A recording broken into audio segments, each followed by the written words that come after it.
भारत अपनी संस्कृति और परंपराओं के अलावा अपनी धरोहरों के लिए भी जाना जाता है।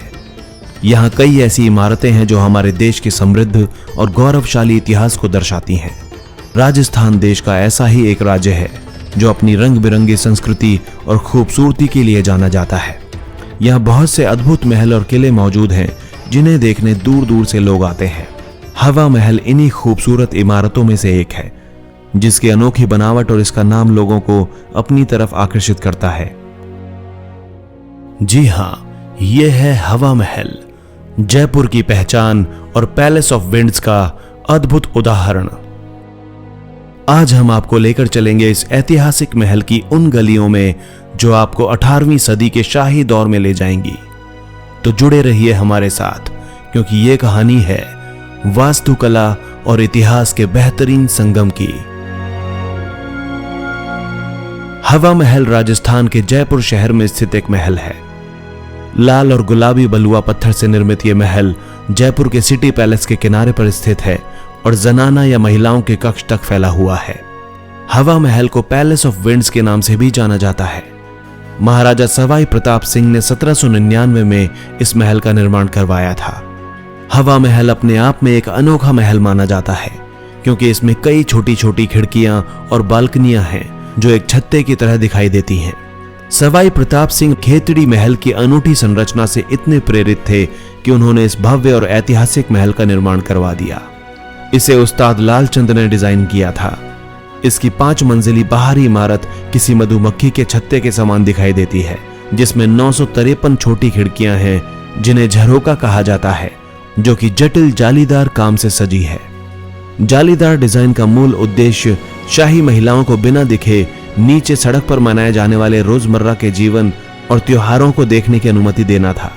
इन जालीदार खिड़कियों के माध्यम से शाही महिलाएं नीचे के जुलूस, बाजारों और त्योहारों का आनंद ले सकती थीं।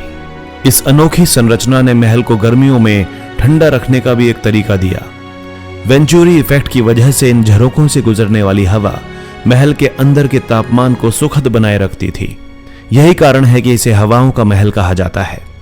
आमतौर पर लोग इसे सामने से देखते हैं और मानते हैं कि यही महल का मुख्य हिस्सा है, लेकिन क्या आप जानते हैं जो हिस्सा आप सड़क से देखते हैं दरअसल वो महल का पिछला भाग है। इसका असली प्रवेश द्वार सिटी पैलेस की ओर से है। इसकी पत्थरों पर खुदी हुई जालियां, छोटे झरोखे और मेहराबदार छतें इसे देखने वालों को आकर्षित करती हैं। इसके अलावा महल के डिजाइन में लटके हुए झरोकों को इतनी बारीकी से गढ़ा गया है कि यह महल की सुंदरता को और बढ़ा देता है। हवा महल एक 5 मंजिला पिरामिड आकार का स्मारक है। इसकी ऊंचाई लगभग 50 फीट है। इसकी सबसे खास बात यह है कि इसकी ऊपरी 3 मंजिलें केवल एक कमरे जितनी चौड़ी हैं, जबकि पहली और दूसरी मंजिल पर सुंदर आंगन बने हुए हैं। झरोखों के साथ साथ फाइनल्स और गुंबद इसे एक अनूठा लुक देते हैं। इनसे बना इसका अर्ध अष्टकोणीय आकार का बाहरी हिस्सा इसे वास्तुकला का चमत्कार बनाता है। अगर आप इसके पीछे का हिस्सा देखें तो इसका डिजाइन बिल्कुल अलग है। यहाँ स्तंभों और गलियारों के साथ साथ साधारण कक्ष बनाए गए हैं जो इमारत के ऊपर तक जाते हैं। इसके अंदरूनी हिस्से को रंगीन संगमरमर, सुनहरे पैनल और इनलेट डिजाइन से सजाया गया है। आंगन के बीचों बीच बने फव्वारे महल की शाही सुंदरता को और बढ़ा देते हैं। जयपुर के गुलाबी शहर में बना हवा महल केवल एक इमारत नहीं, बल्कि वास्तुकला का एक ऐसा अनूठा उदाहरण है जो राजपूत वास्तुकला और मुगल शैलियों का संगम है। राजपूत शैली को आप इसके गुंबददार छतरियों, फूलों और कमल के पैटर्न्स तथा फ्लूटेड पिलर्स में देख सकते हैं। वहीं इस्लामिक शैली का प्रभाव इसके आर्चेज और पत्थर की जालीदार नक्काशी में झलकता है। ये संरचना पंचमहल, फतेहपुर सीकरी की शैली को याद दिलाती है, लेकिन इसकी अपनी ही एक अनोखी पहचान है। हवा महल की ऊपरी 2 मंजिलों तक केवल रैंप के जरिए पहुंचा जा सकता है। आज ये महल न केवल जयपुर की पहचान है, बल्कि एक ऐसा पर्यटन स्थल भी है जो हर साल लाखों लोगों को अपनी ओर आकर्षित करता है।